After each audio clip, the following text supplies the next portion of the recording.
Hello, bold vocalists. It's Carissa here, and I am talking about your why.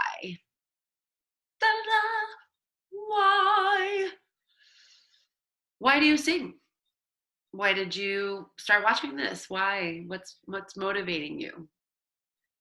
And what's fun about this topic is it's got a lot of surface level stuff that's probably true and good and right, and all of that is good. But there's probably some stuff under there that you're not aware of. So I want to share a little bit about myself today and also kind of share some insights about the kinds of singers I come through here and what might be good, how I kind of handle those people as far as their curriculum in singing goes. Okay. So a story I want to share is I talked already about how in my childhood, if you didn't see this, I told a story about, if when I was a kid, I felt unsafe or I felt kind of that desperate upsetness, like when things are just going really wrong. Singing was something that could kind of bring me out of that.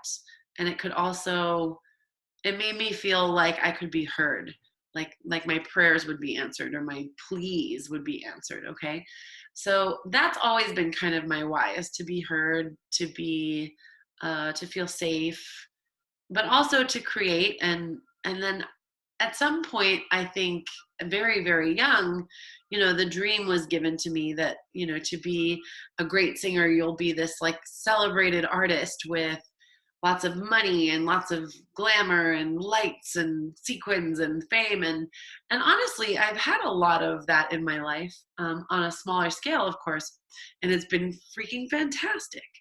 But as I have grown into my career at this point, I realized that I can see a lot of choices I made along the way that didn't really align with that vision. Like I thought that's what I wanted, but I can kind of see clear moments when I chose something else, when I had the two choices in front of me. So that leads me to kind of believe, well, maybe that's not what I want, right? That's not what my actual why. And I've always been called to sing. I know the itch is there. I know that I get crabby if I haven't done it for too long, or if I haven't sung in a harmony setting for a while, I get kind of out of sorts. And this is like a soul contract for me. I have to sing. It's how I stay sane. Um, and maybe that's not your reason for doing it. That's not everyone. And it doesn't have to be so profound. Maybe you just want to sing to your kid, when they're going to sleep, or maybe you want to be at your church choir, or you want to, I don't know. There's a million reasons to sing. It doesn't matter why, how big or how small. It just matters that, getting clear on your why is going to help keep you focused, because we only have the capacity to do so much at once. And these things will fall by the wayside. If you're taking voice lessons, you're like, oh, I got to take care of the family and pay the bills and go to work. And I've got meetings and calls and I got to go to the gym, all this. The voice lesson starts to come low on the totem pole. Okay. And I get that. But what I want you to get is that it's not hurting me, it's hurting you, right? When you prioritize things a little differently than I maybe would hope for you. So when we go into the practice room, when we go into the practice space, it's very important to know why we're doing it. Because if there's no carrot out here, then we're just kind of lost in circles, right? So for me, there's the carrot and the stick. I talked about this the other day, but I'll revisit this. This was from Jenna Kutcher and Dean Graciosi, the carrot and the stick analogy. So the carrot is pleasure. It's your dream, your goal. It's your happiness, your freedom, these things, right? The stick is your pain point. So feeling unheard, feeling unworthy, feeling unaccepted, feeling afraid, feeling not enough, all of these things, that's our pain, right? And for me, when I was singing as a kid, I was moving away from pain. And now these days I'm moving toward pleasure. So there's always for you somewhere in there, there's a spectrum there. And I want you to kind of consider where you might be at in that process. Um, but yeah, there's a lot of reasons people sing. And the reason I thought that I was supposed to sing really doesn't feel right for me at this point. And I can see how I chose against it. So then I have to look, well, if that's not it, then what is it? And for me, it's I love to teach. I want to connect people. I want to heal people. I want to express myself through my voice. I want creativity and I want freedom in my life. And so these things are very clear for me, but it's taken me a while to get there because I really thought for a long time that I wanted to be like a big diva pop star, like a Christina Aguilera or something, right? But really, like I love being slouchy at the grocery store. It's like my favorite thing. I don't want to get rid of that in my life. And I am very private in a lot of ways and also very public in others, but you know, the idea of being famous, like celebrity famous, is pretty anxiety inducing to me, right? Like I don't want that in my life. So this, you know, dream has to mold with you and change and grow with you. And when you can identify, you know, why you're doing this and why it's so important to you, then the practice room becomes a little easier. It's not such a stretch. Like you just know, you go act in alignment with your biggest, most beautiful dreams surrounding your voice, which can be any size. So 3 types of people come across my doorstep in general that I want to kind of share my archetypes with you, and maybe one will resonate with you. The first is lifestyle. So a lot of people want to sing for lifestyle. These are background singers, studio singers. These are the people who do like voiceover work and commercials. These are people who get paid to just go sing on people's records and or maybe write music that goes into a catalog or a library that's like, you know, not going to break them as an artist. It's just going to maybe make them money getting placed somewhere. So publishing these types of artists. Yeah, guns for hire, gunslingers. Those are both very violent in this day and age, but yeah, hired guns. That's kind of what this is, a freelancer. Okay.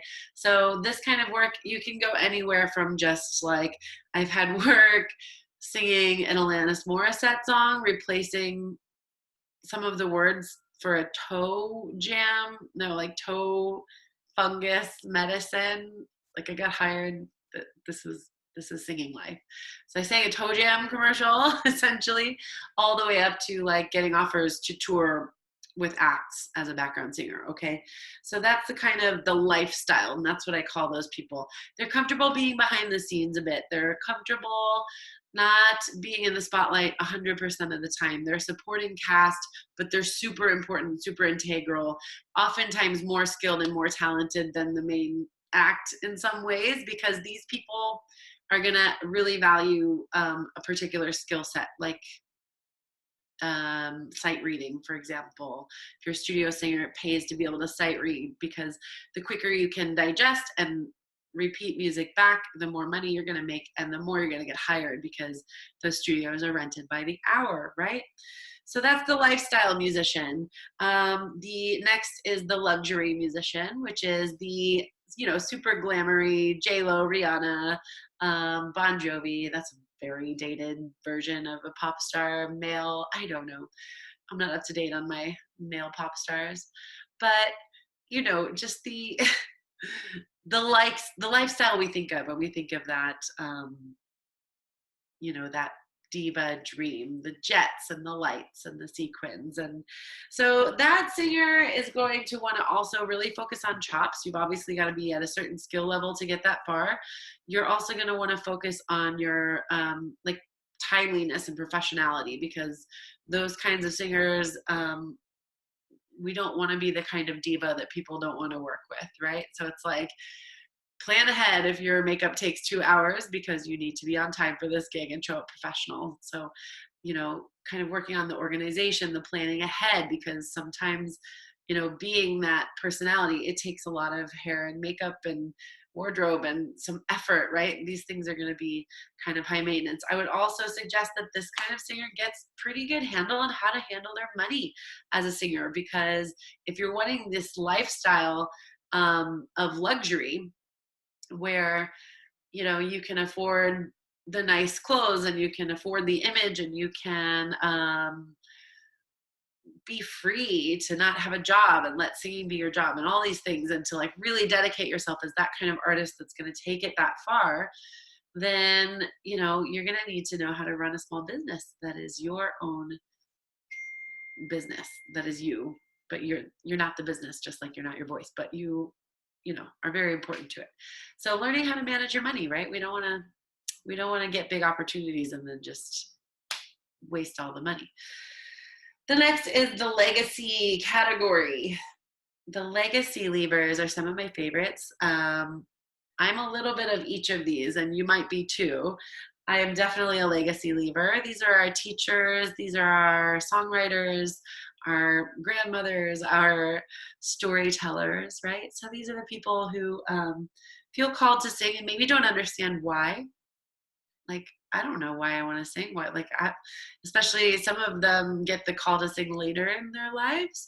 And they're like, well, I don't know. I've just never done it before. And I just feel like now's the time. Like, you don't know how that will serve. You don't understand when you get those inklings, how learning this skill is going to serve you. But, maybe you can sit with your best friend, when she's having arthritis, and you can sing to her and it's calming. Or maybe, you start writing music and find a new career path. Maybe you just want to spend time with your family, and these are the people that are motivated by the music themselves. They're probably also like harmonizers, somebody that wants to be in communication with others, wants to bond through the human spirit and human connection. So these people are going to want to focus on their songwriting skills, their journaling skills, all of this practice that kind of uncovers the outer layer of the human psyche, so that we can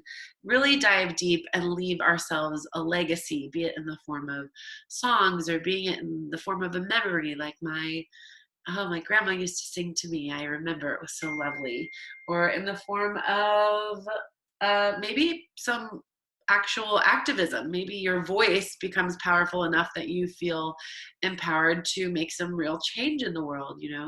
Maybe you start donating part of your concert proceeds to a charity, or you use your fame for good. You blow up on YouTube, and then you can be a philanthropist with all your newfound fame and glory. So you see how these don't necessarily exclude one another. From that was the luxury kind of mixing over into the border of the legacy. Those two don't, all three of them can kind of work at different levels, but I would say there's probably one predominant one driving you. So I'm going to leave you now with that lesson. I'm going to give you some questions to answer, and I really hope you'll spend a little bit of time on them. It's not going to be super, super fast because it's a journal exercise. So I would plan to spend, between 10 and 30 minutes on it, depending on how in depth you go. Maybe you can go as long as you want, but I don't think it would be less than 10 minutes at least. That's my guess. So I'll leave you now with that, and I wish you happy journaling. Tomorrow, we're going to take this information, combine it with our Pimp Your Practice, and then we're going to implement it into your schedule and get you a very practical way to maintain this beautiful mindset around your growth as a singer. Okay? Have an awesome day. Thank you very much for watching.